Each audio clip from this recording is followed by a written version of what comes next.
دعا کرتی ہے کہ تو اس پر دنیا کی آگ بھی حرام کر دے اور جہنم کی آگ بھی حرام کر دے۔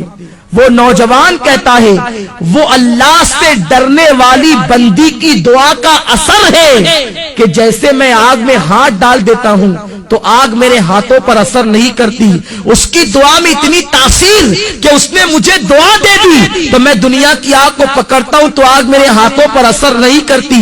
مجھے امید ہے کہ جہنم کی آگ بھی میرے جسم پہ اثر نہیں کرے گی۔ میری بہنوں ذرا سوچو تو صحیح، اگر ایک عورت گناہ سے بچے، ایک عورت اگر برائی سے بچے تو اس کی دعا میں اتنی تاثیر پیدا ہو جائے کہ اگر وہ کسی کے لیے دعا کر دے کہ تیرے ہاتھ پر دنیا کی آگ اثر نہ کرے تو دنیا کی آگ اسے جلا نہیں سکتی، تو خود اس بندی کے وجود کا عالم کیا ہوگا، خود اس بندی کی شان و شوکت کا عالم کیا ہوگا۔ تو میری بہنوں تم اپنے مقام کو پہچانو، تم نبی کی امتی ہو، تم سرکار کی کنیز ہو، تم سیدہ فاطمہ کے نقش قدم پر چلنے کے لیے پیدا کی گئی ہو۔ اپنی عصمت و آبرو کو سمجھو اور اپنی آبرو کا سودا نہ کرو۔ اور چلتے چلتے آخری بات بتا دوں، اگر کوئی میری بہن غلطی سے کوئی گناہ کر چکی ہے تو وہ پریشان نہ ہو، آج بھی توبہ کا دروازہ کھلا ہوا ہے،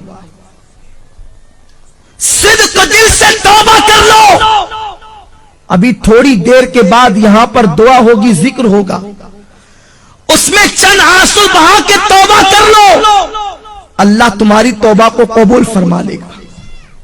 میرے آقا فرماتے ہیں التائب من الذنب کمن لا ذنب لہ، کہ گناہ سے توبہ کرنے والا ایسا ہے جیسے اس نے گناہ کیا ہی نہیں۔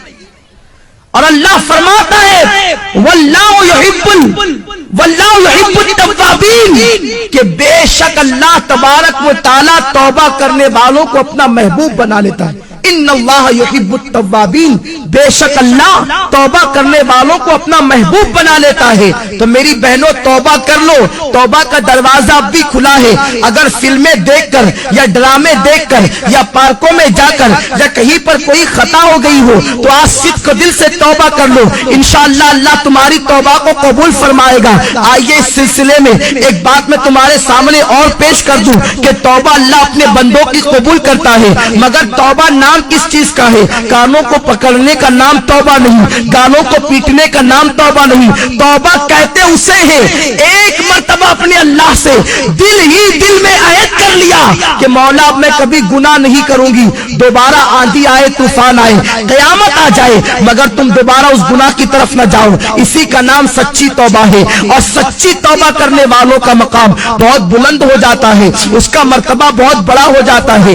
آج یہ میں آپ کو بتاؤں، حضرت ذوالنون مصری علیہ رحمت و رضوان کے دربار میں کچھ محلے کے لوگ آئے اور آنے کے بعد کہتے ہیں اے ذوالنون مصری، ہمارے محلے کے اندر ایک رقاصہ آئی ہے، ایک ناچنے والی آئی ہے، ایک ڈانس کرنے کے لیے آئی ہے، اور نوجوان جاتے ہیں اور رات بھر اس کے ساتھ بدکاری کرتے ہیں، اس طریقے سے وہ ماحول خراب کر رہی ہے، پورے محلے کا معاشرہ تباہ ہو رہا ہے۔ میری بہنوں ذرا غور سے سنو، اللہ کیسا کریم و رحیم ہے، اللہ کیسا ستار و غفار ہے۔ حضرت ذوالنون مصری اللہ کے ولی تھے، اللہ اکبر۔ جب ان کے دربار میں محلے کے لوگ آئے کہ محلے میں گناہ ہو رہا ہے، ایک عورت تباہی مچا رہی ہے، نوجوان کھچے کھچے اس کی طرف جا رہے ہیں، اسے محلے سے نکال دو، اللہ اکبر۔ مگر سنو، اگر کوئی گناہ کرے تو اسے محلے سے نکالنے کی کوشش نہ کرنا، گناہ کرنے والوں کو کبھی حقیر مت سمجھو۔ ہمیں گناہ سے نفرت کرنے کا حکم دیا گیا ہے، گنہگار سے نفرت کا حکم نہیں دیا گیا۔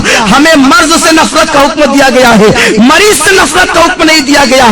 گناہ مرض ہے، گناہگار مریض ہے، اگر تم مریض سے نفرت کرو گے تو گنہگاروں کا علاج کون کرے گا؟ میرے آقا نے تو بڑے بڑے گنہگاروں کو سینے سے لگایا، ہمیں کیا حق بنتا ہے کسی گنہگار کا گناہ اوپن کر کے اس کا مذاق اڑانے کا؟ تو میری بہنوں، اگر تمہارے محلے کے اندر کوئی عورت گناہ کرتی ہوئی پکڑی جائے یا کوئی عورت کسی کا گناہ تمہارے سامنے اوپن ہو جائے تو اس کی تشہیر مت کرنا، بلکہ اس کے قریب جا کر اس کی اصلاح کرنے کی کوشش کرنا، اسے گناہ سے روکنے کی کوشش کرنا۔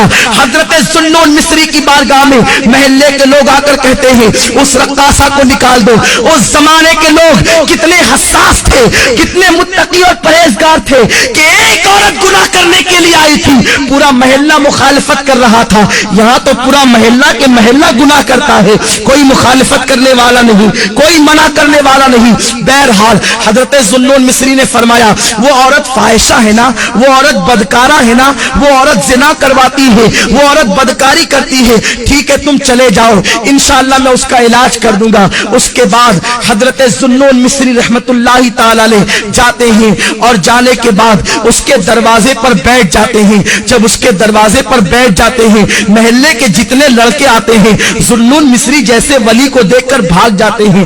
حضرت ذوالنون مصری ان نوجوانوں کو سمجھاتے ہیں برائی نہ کرو، یہ بہت بری چیز ہے، اس سے روزی ختم ہوتی ہے، اس سے چہرہ مسخ کیا جاتا ہے، اس سے چہرہ بدل جاتا ہے، اس سے انسان تباہ ہوتا ہے، اس سے انسان بدنام ہوتا ہے، اس سے انسان کی زندگی کم کر دی جاتی ہے۔ غرض کے زنا کی برائیاں وہ بتا رہے ہیں۔ وہ عورت سج دھج کے گھر میں بیٹھی ہے کہ آج میرے یہاں کون آتا ہے۔ سارے لڑکوں کو شام ہی سے ذوالنون مصری نے رخصت کر دیا اور اس کی کنیز جب دروازے پر آئی تو ذوالنون مصری اس سے کہتے ہیں تیری مالکہ سے کہنا آج تجھ سے ملنے کے لیے ذوالنون آ رہا ہے، ایک رات کی قیمت کیا ہے۔ وہ لرز گئی کہ حضرت ذوالنون مصری اتنے بڑے ولی کہلاتے ہیں اور وہ میری رات کی قیمت پوچھ رہے ہیں۔ کنیز نے آ کر بہرحال بتا دیا۔ حضرت ذوالنون مصری اتنی قیمت لے کر کے گئے اور اس لڑکی سے کہتے ہیں میں تو یہ قیمت دے رہا ہوں، اب رات بھر تمہاری میرے قبضے میں ہے، رات بھر تمہاری میرے پاس ہے، جیسا میں کہوں گا تمہیں ایسا ہی کرنا پڑے گا۔ لڑکی نے کہا میرا کام تو دولت کمانا ہے، تم جو کہو گے میں وہی کروں گی۔ اس کے بعد حضرت ذوالنون مصری نے اس کو پیسے دیے اور فرمایا آج کی تیری رات میرے لیے ہے۔ فرماتے ہیں بیٹی اسلام کی بیٹی ہر بیٹی اسلام کی بیٹی ہوا کرتی ہے، یہ تو نے جو قیمت لی ہے اب جلدی سے جا کے غسل کر اور یہ نیا لباس میری طرف سے پہن لے۔ اس لڑکی نے غسل کیا، لباس پہنا، وہ عجیب عجیب سوچ رہی تھی کہ میرے ساتھ ذوالنون جیسا بوڑھا کیا کرے گا۔ حضرت ذوالنون مصری رحمت اللہ تعالی علیہ اس لڑکی سے کہتے ہیں بیٹی آج رات تجھے کچھ نہیں کرنا ہے۔ مصلی بچھاتے ہیں اور پیچھے اس لڑکی کو کھڑا کرتے ہیں اور اس کے بعد کہتے ہیں بیٹی تجھے نماز پڑھنا ہے۔ اس فاحشہ زانیہ عورت نے کہا اے ذوالنون آج تک نماز کسے کہتے ہیں مجھے نہیں معلوم، ایک مسلمان ماں کے گھر میں پیدا ہوئی تھی مگر میری ماں نے غربت کی وجہ سے مجھے اس کاروبار پہ لگا دیا، اس کے بعد سے آج تک میں تو مسلمان رہی مگر نہ نماز کیا ہے مجھے نہیں معلوم، کلمہ کیا ہے مجھے نہیں معلوم۔